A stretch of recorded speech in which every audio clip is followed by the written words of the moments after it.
Hey guys, it's Kevin here from Voy Media. I want to talk about the scarcity slash urgency angle that we're seeing used a lot in ads, but also really for this example, it's more about the urgency that we're seeing used on websites. And this is becoming very, very popular on e-commerce websites. And again, if you're using Shopify, there's a whole product suite of apps that have this urgency. And I'll go over what that means, and I'll go over a site that's been doing this for a very long time, and then I'll talk to you about how you guys can do it for your websites. Let's hop in. I want to pull up booking.com. For a lot of people watching, booking.com is a very, very popular booking site for hotels. I'm looking up some hotels for March 11th to March 14th to go to Miami. And this is something interesting because a lot of e-commerce companies are doing this now, but sites like booking.com, sites like Expedia have been doing this forever. What I mean by the scarcity and urgency that these companies are adding, if you go here, you see that they're saying one other person looked at this in the last 10 minutes. That's adding urgency.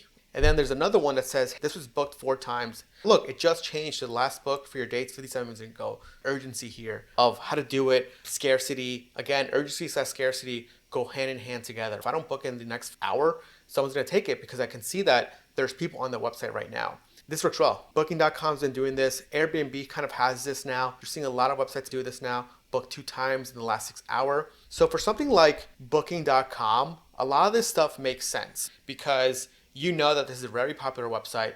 Everybody's on here, so these numbers feel real to you, and that's where the urgency comes from. If you have a smaller website, you may not be able to do this saying 3 people looking at it because you may not have 3 people looking at it. There are other ways that you could do it. You could say 100 people have looked at this website in the last hour. So you can do aggregate data. You could do how many people have purchased the last month, last week. You could say stock. Stock is a big one that people do. There's so many plugins that say 10 left in stock. That works really, really well, especially when you're doing it combined with a promo, some sort of deal that you have a bundle. You can say you only have 10 bundles. That works really well. Shipping deadlines, sales deadlines, those all work really well. That's how you would combine it. Again, this scarcity slash urgency angle works really well. Funny, we tried it with a store here where we had a store that didn't have any scarcity, didn't have any of this 10 left in stock, and then ran ads. Basically, we ran ads for like a month and we were getting pretty good ROAS.